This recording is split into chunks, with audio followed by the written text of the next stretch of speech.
Hi friends, 2024 நடந்த Group 4 எக்ஸாமோட original question பேப்பர்ல GS வந்து நமக்கு புக்ல எங்க கேட்டிருக்காங்க அப்படிங்கறத பார்க்கலாம். ஃபர்ஸ்ட் கேள்வி நம்ம வந்து பார்க்க போறது ஜியோகிராஃபி. ஓகேவா?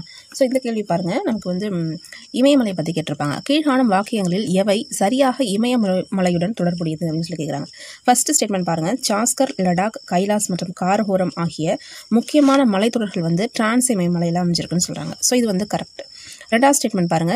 சிறிய இமயமலை மற்றும் சிவாலிக் குன்றுகளை ஒப்பிடும்போது இப்பகுதி குறைவான மழையை பெறுகிறது. இதுவுமே கரெக்ட்.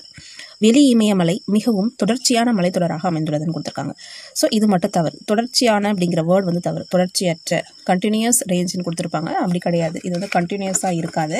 அது மட்டும் தான் தவறு. ஸோ 1 மற்றும் 2 சரி அப்படிங்கிறது நம்ம புக்கில் எங்கே இருக்குன்னு சொல்லிட்டு இப்போ பார்த்துடலாமா? ஸோ ஃபர்ஸ்ட் லெசனே நமக்கு வந்து இந்தியா நிலத்தோற்றம் அப்படிங்கிற லெசன் வந்து கொடுத்துருப்பாங்க. அதில் இமயமலை பற்றி கொடுத்துருப்பாங்க. ஸோ இதில் வந்து 3 வகையாக நமக்கு கொடுத்துருப்பாங்க இல்லையா? Trans Himalayas and Purvanchal hills அப்படின்னு சொல்லிட்டு 3 டைப்ஸ் கொடுத்துருப்பாங்க. Eastern Himalayas, western Himalayas and central Himalayas அப்படின்னு. ஸோ அதில் ஃபர்ஸ்ட் இருக்கிறது தான் அந்த டிரான்ஸ் இமயமலை, அதாவது மேற்கு இமயமலை தான் ஃபர்ஸ்ட் கொஷினில் ஃபர்ஸ்ட் ஸ்டேட்மெண்ட் கொடுத்துருப்பாங்க முதல் கூற்றாக. அதாவது பாருங்கள், இங்குள்ள முக்கியமான மலைத்தொடர்கள் சாஸ்கர், லடாக், கைலாஸ் மற்றும் காரகோரம். எங்குள்ளது அப்படின்னா டிரான்ஸ் இமயமலையில். ஓகேவா? ஸோ இந்த ஸ்டேட்மெண்ட் தான் உங்களுக்கு ஃபஸ்ட் கொடுத்துருக்காங்க. இது வந்து கரெக்ட். ஓகேவா? இதான் ஃபஸ்ட்டு கொடுத்துருக்காங்க.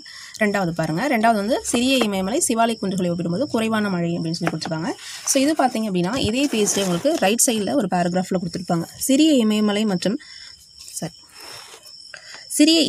மற்றும் சிவாலிக் குன்றுகளை ஒப்பிடும்போது இப்பகுதி குறைவான மழையை பெறுகின்றது. ஓகேவா?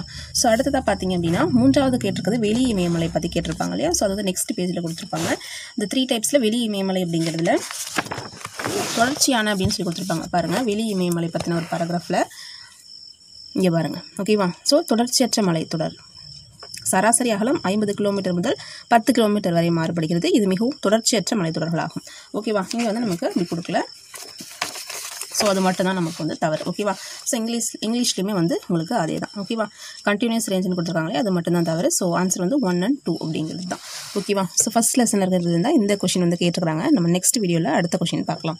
மறக்காமல் நம்ம சேனலுக்கு இந்த வீடியோக்கு ஒரு லைக் பண்ணிவிட்டு சப்ஸ்கிரைப் பண்ணிட்டு உங்கள் ஃப்ரெண்ட்ஸுக்கும் மறக்காமல் இந்த வீடியோவை நீங்கள் வந்து ஷேர் பண்ணுங்கள். லைக் பண்ணிங்கன்னா நிறைய பேருக்கு இந்த வீடியோ வந்து யூஸ்ஃபுல்லாக இருக்கும். ரெக்கமெண்டில் போகும் யூடியூப்பில். ஓகேவா? So thank you friends.